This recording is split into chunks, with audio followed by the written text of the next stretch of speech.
बदायूं में तेज आंधी तूफान ने तबाही मचाई है। उझानी कस्बे की मेथा फैक्ट्री में भीषण आग लगी। आग के वक्त फैक्ट्री में 100 से ज्यादा कर्मचारी मौजूद थे, तो वहीं फैक्ट्री जलकर के पूरी तरह खाक हो गई है।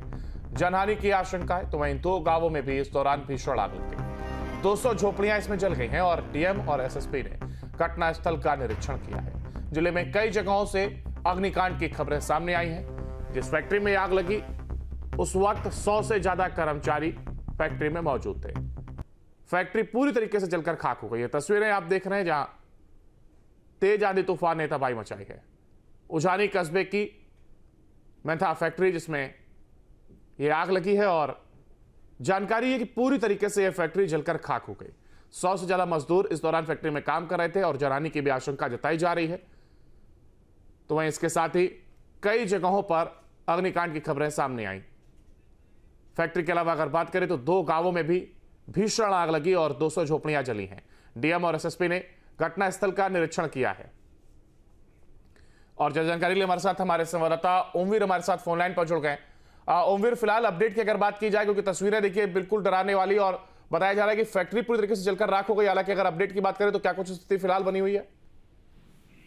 देखिए, बीती रात तेज आंधी और तूफान के बीच भीषण अग्निकांड बदायूं में हुआ है, जहां एक मेथा क्रिस्टल ऑयल की फैक्ट्री में आग लगी थी और इस पर पूरी रात आग पर काबू नहीं पाया जा सका। हालांकि इसमें जो बॉयलर थे केमिकल के, वो बहुत बुरी तरीके से फट रहे थे।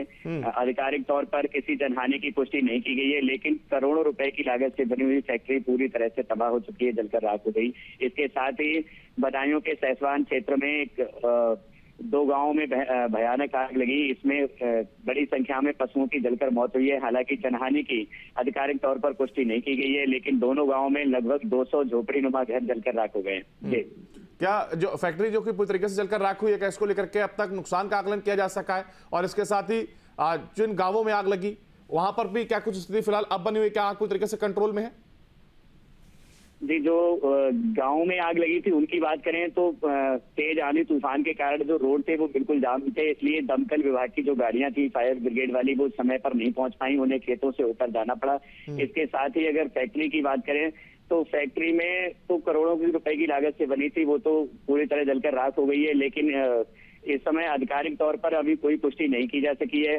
जिलाधिकारी का कहना है कि जैसे ही आग पर काबू पाया जा सकेगा उसके बाद ही कोई स्थिति स्पष्ट हो पाएगी। जी, फिलहाल दोनों जगह फैक्ट्री हो या फिर चाहे वो गांव में आग लगी हो, क्या कारणों का पता चल सका है कि आखिर किन कारण से आग लगी? आधिकारिक तौर पर कहा जा रहा है कि इसकी जांच बाद में कराई जाएगी, लेकिन जो प्राथमिक प्रथम दृष्टया मामला सामने निकल कर आया है वो बिजली के फाल्ट से ही आग लगने का कारण आया है, चाहे वो फैक्ट्री हो या फिर वो गांव हो। गांव में बताया जा रहा है कि ट्रांसफार्मर से चिंगारी छूटकर एक घूरे नुमा कूड़े पर गिर गई थी और उसके बाद पूरे गांव को उस आग ने अपनी चपेट में ले लिया। इसके अलावा जो फैक्ट्री थी, फैक्ट्री में एक पोल टूटकर ट्रांसफार्मर पर गिरा, जिसके बाद शॉर्ट सर्किट हुआ और पूरी फैक्ट्री जलकर राख हो गई आग लगने से। जी, चलिए, बहुत शुक्रिया उम्मीद आपका मसाज जुड़ने के लिए और इस तमाम जानकारी को साझा करने के लिए। देखिए, जहां एक और आग लगने की खबर सामने आई है, तो वही फिलहाल अब आकलन किया जाएगा आखिर कितना नुकसान इन घटनाओं में हुआ है।